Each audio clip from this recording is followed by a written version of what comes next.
Hello everyone, welcome to मीशू जी के study. दोस्तों, आज की वीडियो में हम करने वाले हैं सामान्य ज्ञान के प्रश्न। सारे प्रश्न बहुत ही इंपॉर्टेंट है, सिलेक्टेड हैं। अगर आप किसी भी गवर्नमेंट जॉब की प्रिपरेशन कर रहे हैं तो ये प्रश्न आप लोगों के लिए बेनिफिशियल होने वाले हैं।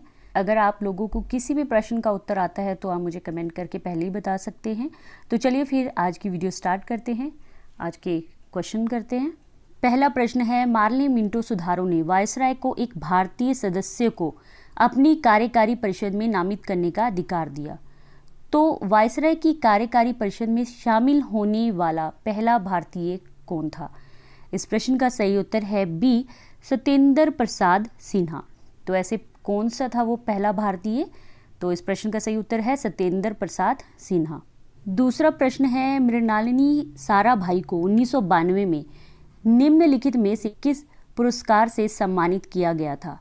इस प्रश्न का सही उत्तर है बी, पद्म भूषण से, और ये भारतनाट्यम की नर्तकी थी। तीसरा प्रश्न है, सितंबर 2023 में फिल्म फेयर पुरस्कार विजेता लीना कुमार द्वारा निम्नलिखित में से कौन सी पुस्तक लॉन्च की गई थी? इस प्रश्न का सही उत्तर है ए, द ऑटोबायोग्राफी ऑफ गॉड। कौन सी पुस्तक लॉन्च की गई थी? The autobiography of God. चौथा प्रश्न है, निम्नलिखित में से किस राज्य में अंत्योदय अन्न योजना सबसे पहले शुरू की गई थी? इस प्रश्न का सही उत्तर है डी, राजस्थान में। तो चलिए हम थोड़ा सा इस योजना के बारे में जान लेते हैं। अंत्योदय अन्न योजना, तो यह क्या थी? गरीब से अति गरीब व्यक्ति की मदद के लिए यह योजना शुरू की गई थी। यह सार्वजनिक वितरण प्रणाली के माध्यम से कम दर पर चावल और गेहूं उपलब्ध कराने के लिए लागू की गई थी। यह योजना श्री अटल बिहारी वाजपेयी जी, जो कि हमारे पूर्व प्रधानमंत्री थे, ने 25 दिसंबर 2000 को इस योजना को शुरू किया था और यह योजना भारत में 9वीं पंचवर्षीय योजना के दौरान पेश की गई थी। पांचवा प्रश्न है, रमन या रम्मन किस राज्य का धार्मिक त्योहार है? इस प्रश्न का सही उत्तर है ए, उत्तराखंड का।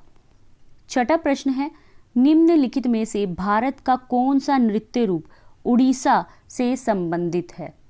उड़ीसा से कौन सा नृत्य रूप संबंधित है? इस प्रश्न का सही उत्तर है सी, छाऊ। सातवां प्रश्न है, सार्वजनिक क्षेत्र में विनिवेश को क्या कहा जाता है? सार्वजनिक क्षेत्र में विनिवेश को क्या कहा जाता है? इस प्रश्न का सही उत्तर है डी, निजीकरण। आठवां प्रश्न है, मार्च 2024 में प्रधानमंत्री नरेंद्र मोदी द्वारा उद्घाटन किए गए पोर्टल पीएम सूरज का पूर्ण रूप क्या है?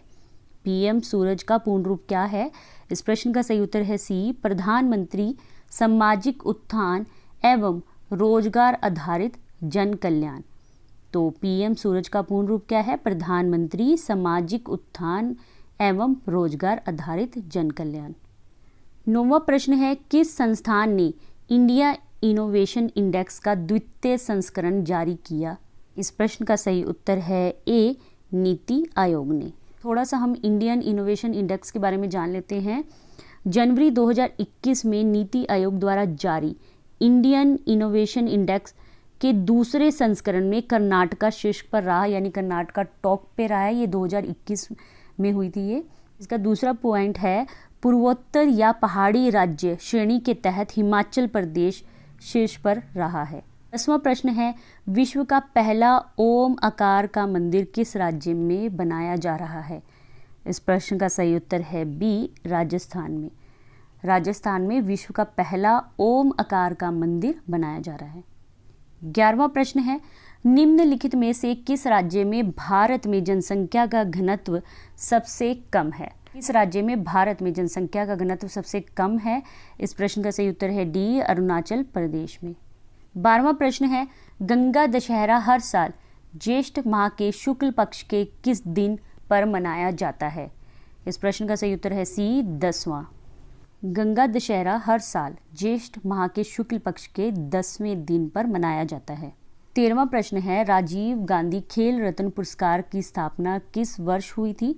इस प्रश्न का सही उत्तर है ए, 1991-92 में। दोस्तों, अब थोड़ा सा हम राजीव गांधी खेल रत्न पुरस्कार के बारे में जान लेते हैं। यह देश का सर्वोच्च खेल सम्मान है। अब इसे मेजर ध्यानचंद खेल रत्न पुरस्कार से जाना जाता है। पहले इसे राजीव गांधी खेल रत्न पुरस्कार के नाम से जाना जाता था। भारत सरकार का खेल एवं युवा मंत्रालय इसे वार्षिक आधार पर प्रदान करता है। 14वां प्रश्न है, प्रसिद्ध हिल स्टेशन या पर्वतीय पर्यटन स्थल उद्दंगमंडलम को किसके नाम से भी जाना जाता है? इस प्रश्न का सही उत्तर है सी, ऊटी। उद्दंगमंडलम को ऊटी के नाम से भी जाना जाता है। 15वां प्रश्न है, भारतीय संविधान का निम्नलिखित में से कौन सा अनुच्छेद भारत के महान्यायवादी का प्रावधान करता है? इस प्रश्न का सही उत्तर है बी, 76 अनुच्छेद। भारतीय संविधान का अनुच्छेद 76 भारत के महान्यायवादी का प्रावधान करता है। इसके बारे में थोड़ा सा डिटेल में जान लेते हैं। भारतीय संविधान का अनुच्छेद है जो 76 भारत के महान्यायवादी का प्रावधान करता है। महान्यायवादी देश का सर्वोच्च कानून अधिकारी होता है और भारत सरकार को कानूनी सलाह प्रदान करता है। महान्यायवादी की नियुक्ति भारत के राष्ट्रपति द्वारा की जाती है और वह राष्ट्रपति की मर्जी तक पद पर रहता है। महान्यायवादी भारत के किसी भी न्यायालय में उपस्थित हो सकता है और संसद की कार्रवाई में भी भाग ले सकता है। 16वां प्रश्न है, किस दिन को विश्व ओजोन दिवस के रूप में मनाया जाता है? इस प्रश्न का सही उत्तर है सी, 16 सितंबर को। 17वां प्रश्न है, स्थलों को विश्व धरोहर स्थल का दर्जा किसके द्वारा दिया जाता है? स्थलों को विश्व धरोहर स्थल का दर्जा किसके द्वारा दिया जाता है? इस प्रश्न का सही उत्तर है सी, यूनेस्को के द्वारा। 18वां प्रश्न है, कौन सी दो गैसें 99% वायुमंडल का निर्माण करती हैं? इस प्रश्न का सही उत्तर है बी, ऑक्सीजन और नाइट्रोजन। 19वां प्रश्न है, डॉक्टर BR अम्बेडकर की 131वीं जयंती के अवसर पर एक नई पुस्तक the boy who wrote a constitution का विमोचन किया गया। इस पुस्तक के लेखक कौन है? इस प्रश्न का सही उत्तर है ए, राजेश तलवार। 20वां प्रश्न है, निम्नलिखित में से कौन अकबर का सलाहकार था और जिसे अक्सर अकबर के दरबार के गृह मंत्री के रूप में जाना जाता है? इस प्रश्न का सही उत्तर है डी, मुल्ला दो प्याजा। 21वां प्रश्न है, अलादी कृष्णा स्वामी अय्यर भारत की संविधान सभा के किसके अध्यक्ष थे? अलादी कृष्ण स्वामी अय्यर भारत की संविधान सभा के किसके अध्यक्ष थे? इस प्रश्न का सही उत्तर है बी, साख समिति के। 22वां प्रश्न है, हॉकी मैच में हाफ टाइम कितने मिनट बाद शुरू होता है? इस प्रश्न का सही उत्तर है बी, 30 मिनट बाद। 23वां प्रश्न है, निम्नलिखित में से किस देश ने अक्टूबर 2023 में भारतीयों के लिए वीज़ा मुक्त प्रवेश को मंजूरी दे दी है? किस देश ने अक्टूबर 2023 में भारतीयों के लिए वीज़ा मुक्त प्रवेश को मंजूरी दे दी है? इस प्रश्न का सही उत्तर है सी, श्रीलंका ने। 24वां प्रश्न है, निम्नलिखित में से कौन से देश ध्रुवीय क्षेत्रों से संबंधित हैं? इस प्रश्न का सही उत्तर है ए, कनाडा।